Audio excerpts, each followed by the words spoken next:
Bon les amis, je ne pouvais pas ne pas vous faire un petit plan de la cathédrale Saint-Front qui a été construite au XIIe siècle à Périgueux et elle est absolument magnifique. Alors il y a deux options de Périgueux quand on prend la voie de Vézelay. Soit on part vers le sud et on passe par Bergerac, soit on prend une voie au nord et on passe par Mussidan. Et en l'occurrence au début moi je voulais prendre la voie sud parce qu'elle avait l'air plus tranquille, plus sauvage, elle est moins fréquentée. Et en fait, en zoomant sur la carte, j'ai réalisé que la voie nord, donc qui passe par Mussidan, il y a une petite rivière qui s'appelle l'Isle, qui longe toute la voie. Et une rivière, alors c'est peut-être un détail pour vous, mais pour moi ça veut dire beaucoup. Ça veut dire qu'il y a de l'eau, ça veut dire qu'il y a de l'eau, donc ça veut dire que je pourrais laver mes affaires, ça veut dire que je pourrais remplir mes gourdes, et que l'eau ne sera pas un problème.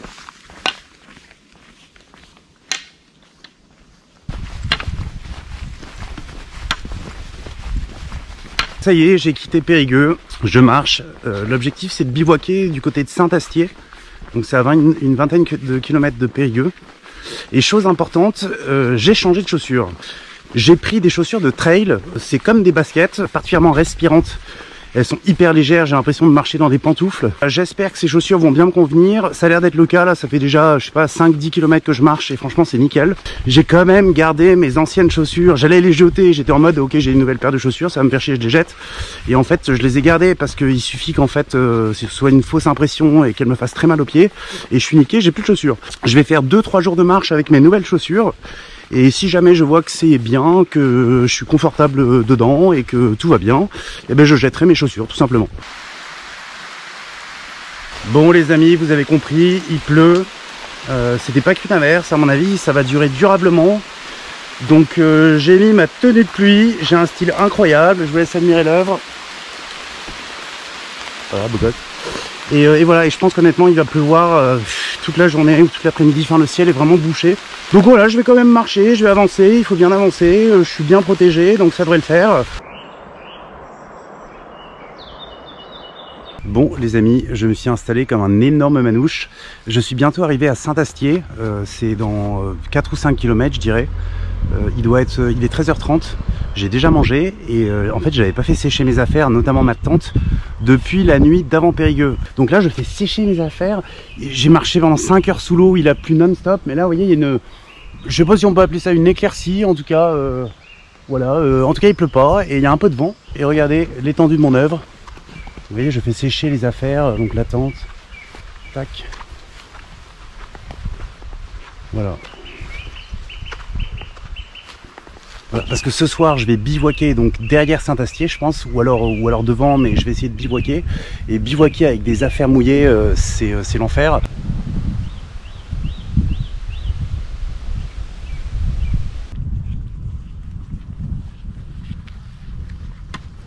Putain les gars, je suis dégoûté. Je suis arrivé à Saint-Astier et j'ai un temps de merde depuis le début, vous l'avez compris, avec des averses systématiques. Et j'ai bien vu qu'arrivé à Saint-Astier, il allait pleuvoir et tout, donc je me suis dit, il faut s'arrêter, etc. Tu vas te prendre encore une saucée, ça va te casser les couilles. Je venais de faire sécher ma tente, et donc j'ai trouvé ce petit camping. Donc je sais pas si on voit bien à côté de moi.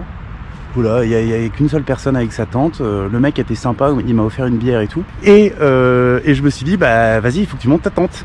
Donc j'ai regardé le ciel et tout, je me suis dit, bon c'est bon, tu peux la monter. Et je vous mens pas, hein. Au moment où j'ai sorti ma tente, mais saucé de malade, donc en 30 secondes ma tente était trempée et donc j'ai monté ma tente comme j'ai pu et vraiment j'ai planté la dernière sardine, plus de pluie. Donc je vais quand même vous montrer l'étendue des dégâts, sachant que je venais de la faire sécher cette putain de tente. Vous voyez, alors je sais pas si vous voyez là l'humidité absolument qu'il y a partout. Donc ça c'est mes affaires pareil qui ont été un peu trempées dans l'histoire. Bon ben les amis, pendant que la tente sèche, que j'ai accrochée juste derrière moi, et j'attends juste un rayon de soleil pour pouvoir la remettre, et ben je profite de ce temps pour masser les pieds et je vais en profiter pour manger. Voilà, il est même pas 17h, enfin si il est plus de 17h, il est 17h30, mais j'ai super faim, donc je vais me faire des coquillettes. Voilà, le réchaud est en train de faire son œuvre. Je viens de quitter le camping dans lequel j'ai dormi à Saint-Astier. Regardez comme c'est beau cette petite arrivée. Regardez, j'ai un joli petit pont tout à fait bucolique. Donc là j'ai de la chance ce matin parce qu'il fait beau, à peu près beau. Et ça va pas durer, la météo dit qu'il va pleuvoir à partir de 14 h. Donc hier c'était une journée un peu compliquée parce qu'il a plu quasiment toute la journée, hein. Averse sur averse. Et en fait moi le fait qu'il pleuve, ça me dérange pas trop parce que je suis assez bien équipé, donc je peux marcher sous la pluie et tout. Mais en fait ce qui pose vraiment problème, c'est quand il n'y a pas une seule putain d'éclaircie à un moment ou un autre, et notamment en fin de journée, pour pouvoir faire sécher ses affaires et surtout pour pouvoir mettre sa putain de tente. C'est très joli là. Très joli. Regardez comme c'est très joli. Très sympa.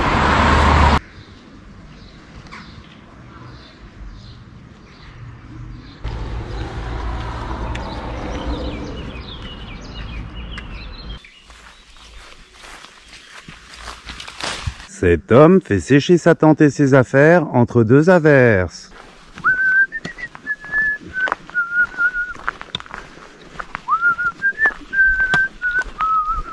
Putain les amis, mais je suis refait.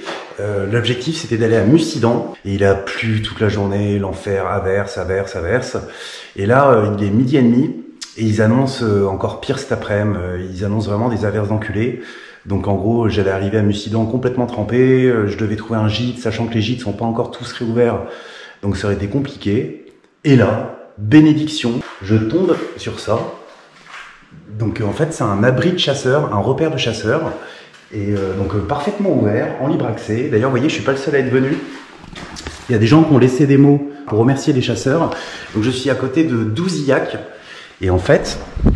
Alors il pleut, évidemment il pleut encore, hein, donc je vais aller vite, mais moi je venais de là, en mode oh là là j'en ai marre, il fait mauvais, je vais être tout trempé. Et donc je tombe là-dessus, et comme vous pouvez le voir, local ouvert à tous, veuillez respecter les lieux, s'il vous plaît, merci, les chasseurs d'Ouzillacois. Et ça les gars, mais c'est un bonheur ultime, donc ça veut dire que j'ai eu le temps quand même de mettre ma tente, je vais dormir ici. Cet après-midi, je vous dis, inutile de marcher, il va pleuvoir toute l'après-midi, ça va être trop casse-couille, donc j'ai monté ma petite tente, j'ai laissé une aération pour qu'elle finisse de sécher, et ça veut dire que, putain, je vais pouvoir être assis, je vais pouvoir manger assis, je vais pouvoir laisser, il fait chaud à l'intérieur, donc je vais pouvoir faire sécher même des trucs à l'intérieur, etc. Je suis refait.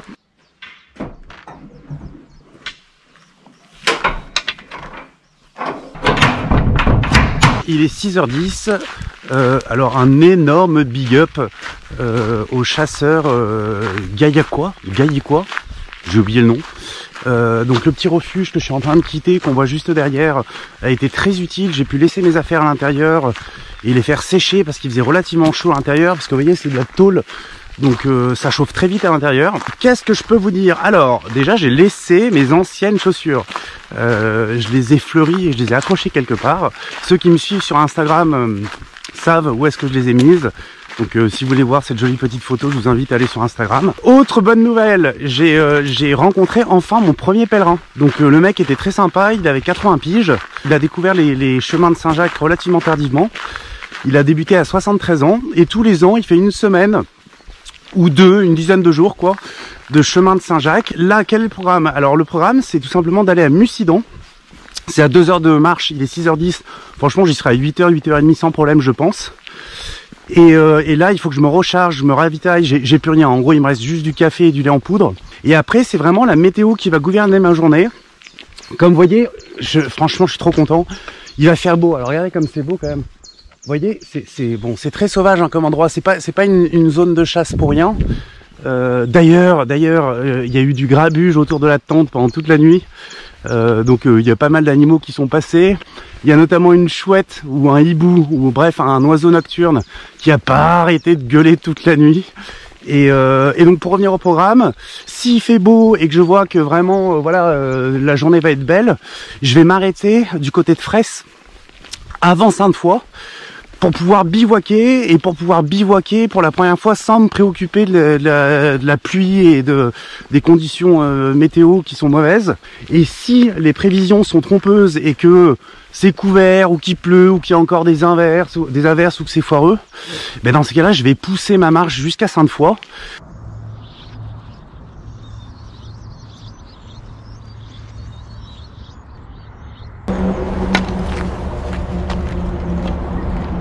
Oh, t'es un beau chien, toi. Oh, t'es un beau chien, toi.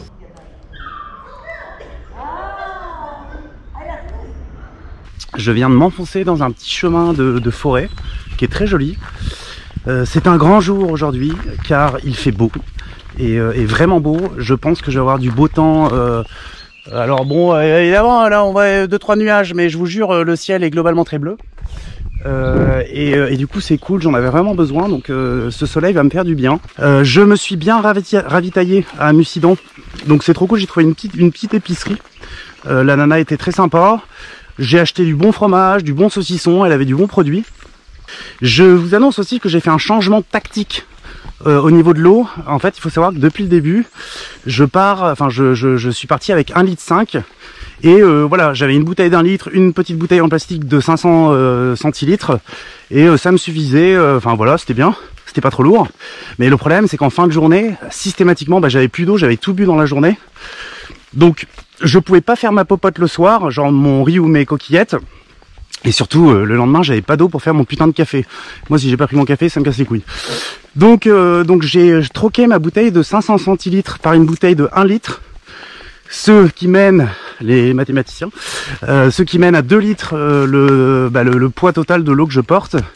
Et en fait, c'est très bien parce que du coup, je bois mon 1,5 litre sans problème, et il me reste quand même 500 centilitres le soir pour faire ma popote, et surtout il me reste de l'eau pour faire du café, ce qui me permet de marcher un peu le matin en me réveillant, et de faire le plein d'eau dans la matinée, quoi. Donc je pense que ce changement de tactique va m'apporter un peu de joie et de bonheur supplémentaire. Là, l'objectif, écoutez, c'est de marcher tranquillement, d'arriver à une dizaine de kilomètres de Sainte-Foy. Sainte-Foy qui sera la dernière ville, étape un petit peu de cette branche nord de la voie de Vézelay lorsqu'on part de Périgueux. Et le but, c'est de se faire plaisir, il fait beau. Donc je vais essayer de me trouver un petit endroit sympa.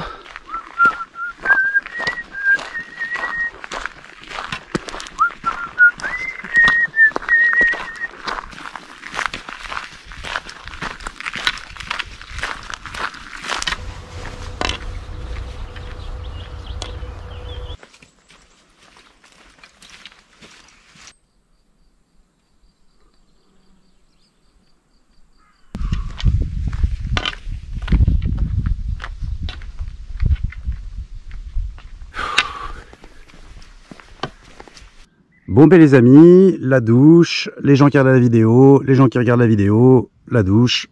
Oh oui putain.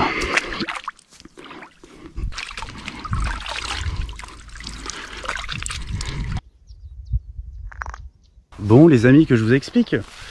Je viens de me laver, j'ai trouvé un étang, le mec était super sympa, je lui ai demandé l'autorisation parce que j'ai bien vu que la maison à côté, c'était logiquement le propriétaire. Donc le mec a été super sympa, je me suis lavé, j'ai fait des lessives. Et là je suis, on va l'appeler la forêt de Fresse. C'est une énorme forêt, vous voyez, tout autour de moi. Avec des grands arbres absolument partout, des pins je crois. Et donc je me suis dit, je vais m'enfoncer dans la forêt. Et je vais bivouaquer dans la forêt, parce que c'est l'endroit le plus naturel et le plus sauvage que j'ai vu jusqu'à présent. Il y a vraiment de la vie partout, des papillons, des libellules, etc. Donc c'est cool, je trouve ça très sympa comme endroit. Et voilà le problème. C'est que certes il y a des grands arbres partout, mais en fait c'est une putain de forêt de fougères absolument partout. Alors j'ai un peu marché par là-bas, c'était la même chose. Et vraiment, où que je pose le regard, impossible de mettre la tente dans ce merdier. Mais du coup, j'ai trouvé une astuce qui est quand même pas mal. C'est pas une astuce d'ailleurs, c'est juste un emplacement différent. Je bivouaque parce que vous allez voir. Donc je disais, j'étais obligé de trouver un autre emplacement. Donc en fait, nous, vous avez compris, on vient de là-bas là. Et ici, vous voyez, il y a une petite route. Alors je suis en train de monter le camp, les amis. Je suis en train de faire sécher mon linge. Et vous voyez, il y a une petite route ici. Et en fait, ça c'est le chemin de Compostelle. Moi je viens de là-bas là. Et voilà, le chemin il continue tout là-bas, au loin. Vous voyez le panneau ici.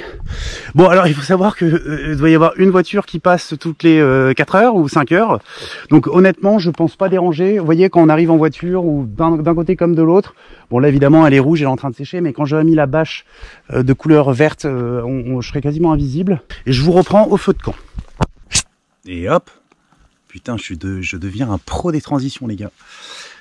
Écoutez les amis, il est très tôt, j'ai très faim. Il est quelle heure? Il est 18h22 et je suis déjà en train de me faire à bouffer. Alors vous allez être déçus, j'ai pas fait de... Je suis bien installé là. J'ai pas fait de feu de camp, j'ai pas trouvé de bois. Le peu que j'ai trouvé, il est encore humide, ça me faisait chier. Franchement, je suis à côté de la route. Il est 18h20, donc je me suis dit que c'était trop tôt pour faire un feu et que j'allais me faire griller. Donc je suis déjà en train de me faire ma petite popote que vous voyez ici. Et je vais vous faire découvrir en exclusivité ce que je vais manger. Franchement, je vais mettre bien. J'attends juste que les patates cuisent un peu pour rajouter des lardons. Voilà, oignons, pommes de terre. Donc c'est mon petit réchaud en dessous qui travaille. Peut-être que je vous montrerai le matériel que j'ai, si ça vous intéresse. Pommes de terre, oignons, je vais rajouter des lardons une fois que les patates seront bien cuites. J'ai mis pas mal d'huile et j'ai bien assaisonné. Et du coup, il n'y aura plus qu'à rajouter les lardons. Donc là, je couvre un peu pour bien que ça cuise. Et demain matin, je vais marcher tranquillement pour rejoindre Sainte-Foy. Bon alors attendez, petite mage, parce que je vous ai dit qu'il n'y avait plus que les lardons. Mais en fait, j'ai oublié de mentionner l'ingrédient phare de ce plat. À savoir du fromage fondu, c'est de la tome grise. Et l'épicière m'a vendu ça comme quelque chose de divin. Donc franchement, je bave, je vous laisse, il faut que je mange, je bave. Les amis, j'arrive à Fraisse. J'ai marché même pas une petite demi-heure, c'était vraiment juste à côté. Et je suis trop content, j'ai croisé un monsieur qui est très sympathique, qui s'appelle Serge, qui tient une petite chambre d'hôte dans le coin, enfin en arrivant à Fraisse. Alors je vous montre quand même, c'est très joli, vous voyez l'arrivée avec la petite église. J'ai de la chance, il va faire très beau, vous avez vu, j'ai mes lunettes de soleil, donc ça annonce une belle journée. Et Serge fait partie du conseil municipal. Et Serge m'expliquait que ils avaient mis en place avec la mairie un petit endroit pour accueillir les pèlerins, pour qu'ils puissent au moins se mettre à l'abri de la pluie et qu'ils puissent manger sereinement, etc. Et cet endroit, le voilà. Voilà, alors là, il manque encore, il me disait qu'ils étaient encore en cours d'aménagement, donc il manque les tables, les chaises, etc. Mais voilà, les pèlerins qui passeront par Fraisse pourront se mettre à l'abri ici, manger tranquillement. Vous voyez, c'est joli avec un joli petit bois. Donc écoutez, c'est plutôt une info sympathique qu'il faut retenir. Cette nuit, écoutez, j'ai très bien dormi, j'ai pas fait la même erreur que la nuit précédente. J'ai mis mes boules qui est pour que Madame Hibou et autres Monsieur Sanglier puissent vaquer à leurs occupations sans qu'ils me dérangent. Donc j'ai très bien dormi. Je suis en forme, il fait beau, c'est très joli là ce coin. J'aime beaucoup ce coin, c'est assez sauvage.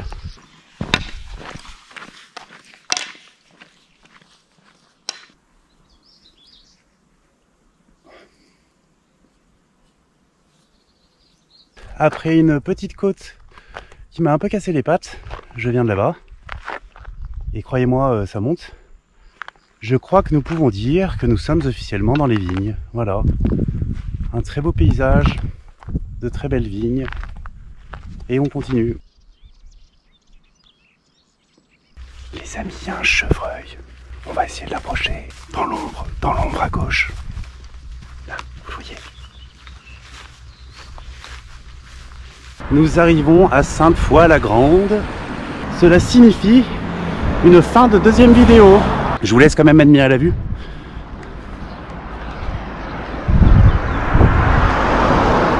Si vous avez aimé cette vidéo, n'hésitez pas à me filer un petit coup de pouce en mettant un petit pouce bleu.